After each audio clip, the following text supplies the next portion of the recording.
Hello and welcome to the third in a series of videos I've been making about the Limestone Way in Derbyshire. Soon after moving here, I felt an irresistible desire to walk the full 46 miles of this footpath.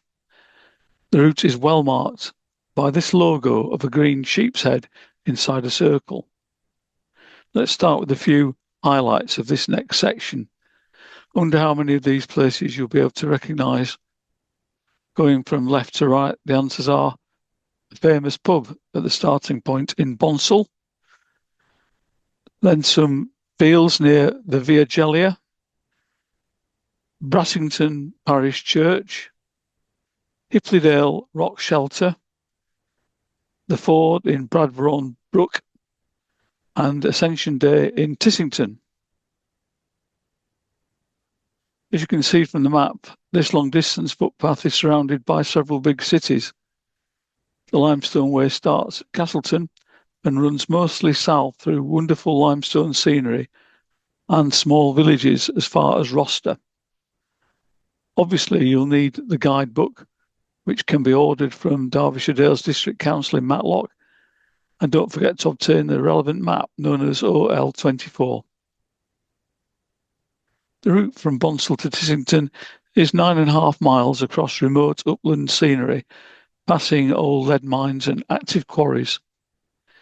Here are some of the villages along the way. The first section starts from Bonsall and goes to the High Peak Trail. It's about 4 miles. Let's get started from where we left off before at the fountain in Bonsall. Nearby, you'll find a map of the village. Follow the road gently up the dale towards Bankside. On the way, look out for a pub on the right, which is considered to be one of the best in Derbyshire. This is the Barley Mow, which is famous for the annual World Hen Racing Championship.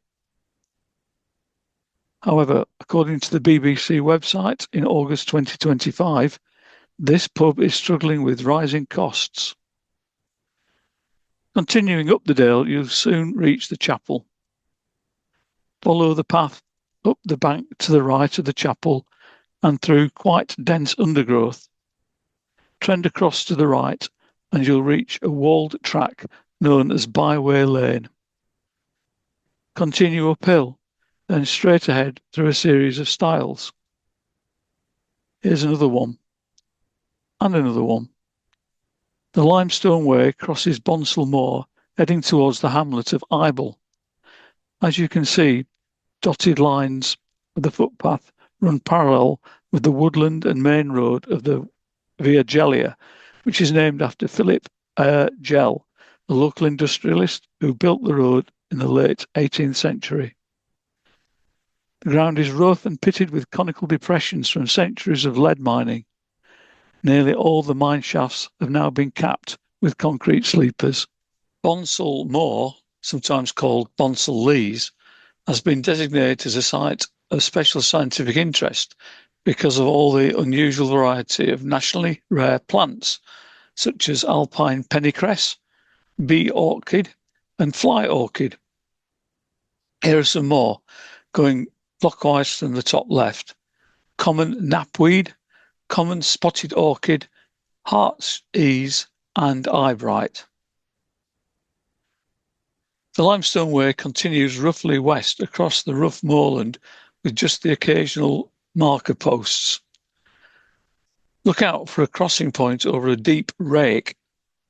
This is where the miners have excavated looking for minerals. This leaflet about lead mining on Bonsall Moor describes several self-guided tours that are available.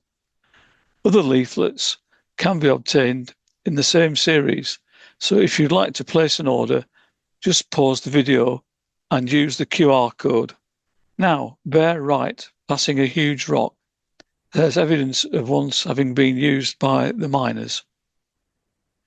Just beyond is a stile, then turn half left across a field. Beware the electric fence. By contrast to the rough moorland, here the fields are flat and ideal for haymaking. You'll soon reach a single track road known as Lees Lane. Limestone Way continues going west across this road, and a barn conversion can be seen to the south a couple of 100 yards away. Note the hedge made from old Christmas trees. At this point, there are a couple of optional detours. Firstly, if you have some spare time, turn left, that's south along the road, to the sharp left bend. This viewpoint looks south across the deep valley of the Via Gellia. Beneath the hill, circled in red, is Middleton Mine, which has been used for films, including the most recent in the series of Mission Impossible with Tom Cruise. Just look at the size of these tunnels, which are estimated to run for 30 miles on 3 different levels. The other optional detour is back at the barn conversion and involves walking north along Lees Lane. Here you can appreciate the vast area of Bonsall Moor. After about 3/4 of a mile, on the right you'll see a rusting crane and other examples of industrial archaeology. Lead mining ended around 1900, and for the next 70 years the spoil heaps were turned over using cranes like this in the search for fluorspar as a fluxing agent for steel making in nearby Sheffield. Now you can retrace your steps until a couple of 100 yards before the barn conversion. Look out for a stile and the familiar logo of the Limestone Way. The route goes west across open fields towards the hamlet of Ible. The footpath skirts Lee's farm, some abandoned agricultural machinery, through several gates. I don't know what to make of these aluminium kegs. Maybe they've been left over from a party. Now entering the remote hamlet of Ible, which is said to be the setting for D.H. Lawrence's story, Wintry Peacock. A view across the gigantic Longstone quarry with machinery for crushing and grading the limestone rocks. A signpost shows a footpath, which would serve as a direct route down to the road. That's if you don't mind sharing the same space as Highland cattle. Alternatively, follow the single track road down a steep hill. On the way in summer, you may come across an abundance of common comfrey. The main building at Grange Mill is the Hollybush Inn. To the left is Cromford and the Via Gellia, whereas to the right at this point is Newhaven and Buxton. This is a busy crossroads, so be careful getting over to the other side. Here's the view looking back across. The Via Gellia to Cromford was once the main route by which lead was transported to the Cromford Canal. Other outlets were lead markets at Wirksworth and Winster. The Via Gellia was named after the Gell family of Carsington and Hopton Hall. It means the way of the Gells. The Limestone Way continues along a bridle way on the other side of this gate. The route skirts the edge of the quarry. The limestone deposits are 99.5% pure calcium carbonate, which enables the company to offer aggregates, granules, agricultural lime and powders for a wide range of applications. Note the warning signs, which really must be taken seriously. Even though the place may look deserted, there are always hidden dangers. Bear half right up a large field towards a gate at the brow of the hill. At this point, we're looking back towards Grange Mill on the left and Ible on the right. There have been some incidents in the Peak District where cattle have turned on walkers, especially when dogs pose a risk to young calves.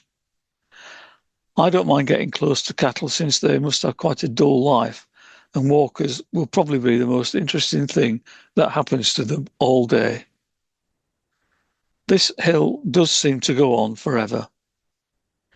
Keep walking towards the skyline and go through a double stile, which are typical of the Derbyshire Dales. I spotted this unusual post, which appears to have a camera inside, but I've no idea why it's there. This view is looking back towards the stile at the top of the hill. The Limestone Way gently descends into a shallow valley. Glancing across the left can be seen Harbour Rocks and one of several massive wind turbines. However, the planners gave permission for them is a mystery. The path climbs through another field to reach the High Peak Trail. The white trig point that can just be seen in the distance is on the summit of the Harbour Rocks. If at this point you have sufficient time and energy, then a diversion of about half a mile along the old railway track will take you over to the Harbour Rocks. An interesting feature here is a large cave which was once occupied as living quarters in 1732 when visited by the author of Robinson Crusoe fame. Nearby is a natural formed rock chair. The view south in the early evening sunshine is quite impressive. Note the rough ground left over from quarrying. During construction of 4 2-megawatt wind turbines at Castleton pasture, the geology was found to be variable and complex, with limestone weathering, karst weathering, extensive ancient lead mine workings, and abandoned silica sand pits. Nevertheless, Hobden International are proposing to develop a single 500 kilowatt wind turbine nearby. Walking back along the High Peak Trail, which was originally built by the High Peak Railway and completed in 1831. This was one of the world's first long-distance railways.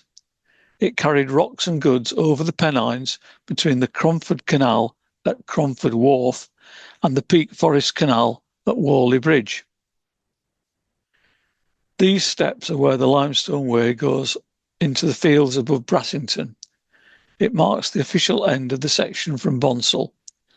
However, to be practical, we need to reach a public road and civilization. Go up the steps and through another stile. A piece of metal is embedded in the ground bearing the initials L and NW from the old railway. Get a good view across the Harbour Rocks, and then a straightforward path goes across the fields. It weaves through some scattered trees and reaches a rustic gate. Go through into the back of Roundlow Farm. Here's another view of those wind turbines. Turning right at the road known as Many Stones Lane, you reach this T-junction. Left goes steeply downhill into Brassington, which has pubs and offers overnight accommodation. Many of the buildings date from the 16th century, and this parish church is certainly worth a look.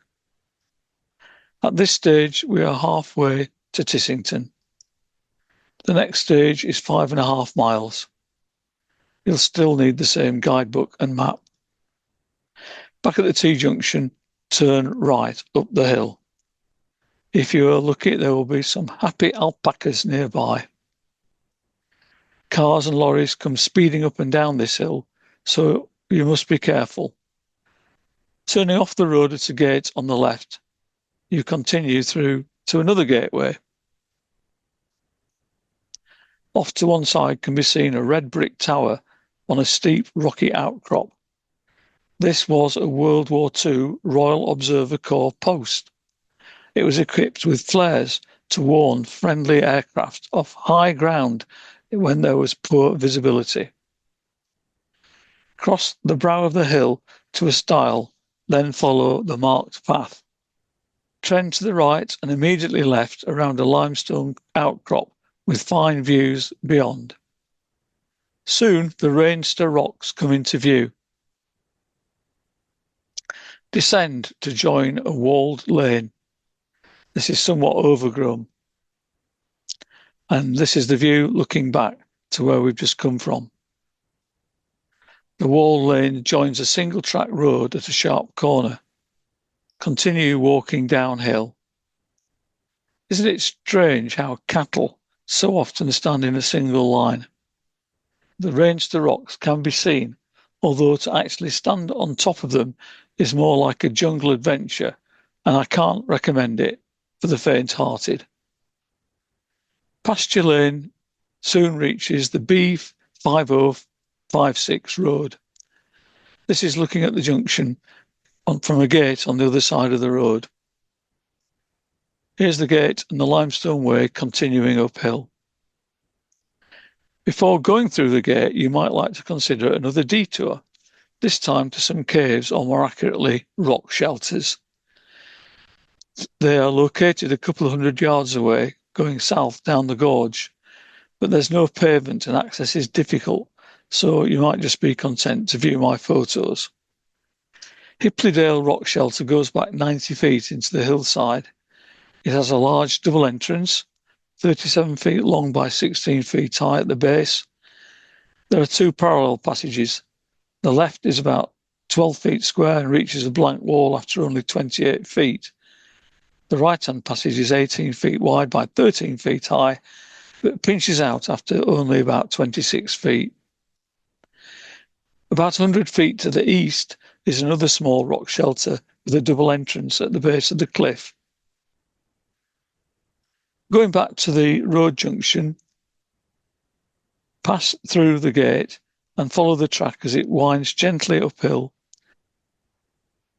Soon there's a view down into the gorge and Hipley Hill. At the brow of the hill, bear left passing a solitary stone post and descend again to reach a church. The parish church of All Saints, Baildon, was first recorded in 1205 as a chapel of ease for the mother church at Bradbourne. Throughout its lifetime, the church has been altered, rebuilt and restored, most recently in 1822, which has created an intriguing patchwork of speckled stone. All Saints is now owned and maintained by the Friends of Friendless Churches, aided by local volunteers. Look out for several paintings about the events of what we now call Holy Week, leading up to Good Friday. Here we have a depiction of Jesus on the cross. I was hoping to see a picture of what would happen next, his glorious resurrection, probably the greatest event in human history. This is a view looking into the village. It's a peaceful scene, which only occasionally is interrupted by the noise of explosions in the nearby quarry. On reaching the road below the church, turn away from the village, then almost immediately take a footpath across the fields to the right. Follow the Limestone Way over ditches and through stiles to reach a good road with a fingerboard pointing uphill. Go right up Highway Lane. It's a steep hill for about 300 yards, then turn off to the left at another fingerboard. This is the view from the stile. At the skyline, go downhill, then across over a small stream. Another 100 yards or so and you'll be in the village of Parwich. The Norman parish church stood in the heart of the village for over 800 years, but when it fell into disrepair and became too small for the growing population, then the current building was erected in 1874. The church is famous for a tympanum, which was thought to be of Saxon origin. It is situated on the outside of the church above the west door. The central figure is a hart representing the Christian convert or true believer. Each of the animals has symbolic meaning. It's worth looking inside the church for a full explanation. Close to the parish church is the characterful Sycamore Inn. This is the interesting White Meadow House. In the late 1970s, this was infamously known to the locals as the Red House. It was once owned by Corin Redgrave, the brother of Oscar award-winning film star Vanessa Redgrave. Both were far-left political activists and members of the Workers' Revolutionary Party. White Meadow House is said to have been bought by Corin and was converted into a training centre for the Trotskyist group. Elsewhere in Parwich is Rose Cottage, which has a garden containing a natural cave. It is said to be only 33 feet long, but still quite a novelty. The 13-foot long entrance passage leads to a chamber, some 13 feet long by 10 feet high. To the left, a second entrance enters the rear of the cottage. As you might expect, access is private. The Limestone Way runs through the village of Parwich, passing various points of interest. The Royal British Legion have a cafe and a bookshop. A footpath runs alongside a small stream in a ditch. It reaches a stile, which is, of course, as far as cyclists can go. The alternative route the cyclists keen to get to Tissington is to go back down the road to the Bradbourne Mill, where the river can be crossed at a long ford, then steeply up into the village of Tissington. However, before going through this gate, why not take a little detour a few yards further up the small stream, then cross over to check out another small cave. Parwich Cave has an obvious entrance in a bluff of limestone. The main entrance opens into a boulder chamber. To the right, a short length of passage leads to another small entrance. The cave is only 50 feet in length, but I suspect that there are more passages still to be found nearby. From there, bear half right, steadily up the hill to another stile. This is the view looking back towards Parwich. The Limestone Way goes through two further stiles, then descends towards Belch Brook. At this point, what happened when we were here was several red kites circling high above a real tree. As you might expect, the footpath crossing Belch Brook can be boggy during winter months. This is a view of the bridge from the other side. From here, keep going uphill to reach a trackway. It's worth pausing and looking back to the east, where you may be able to identify the wind turbines above Brassington and Carsington. The track continues steeply uphill, and soon you'll cross over a former railway track, which is now referred to as the Tissington Trail. It's a 13-mile route running from Ashbourne to Parsley Hay. The track is very popular with walkers and cyclists. Here is the Tissington Trail, bounded by pink sorrel and red campion flowers. Turning left at the trail takes you under a bridge to Tissington's old railway station with a platform running along the east edge. Various interpretation boards are available. The Tissington estate has been in the hands of the Fitzherbert family since the reign of Elizabeth I, which is quite amazing. The estate includes 50 properties and 5 farms, and the current hall was built in 1609. The parish church of St Mary dates from the 12th century. The doorway has a Norman tympanum with 2 standing sculptured figures. It is a very popular venue for weddings. Each year, starting on Ascension Day and lasting for a week, the Tissington villagers create well-dressing displays for each of the 6 wells. Colourful flower petals are pressed onto clay background.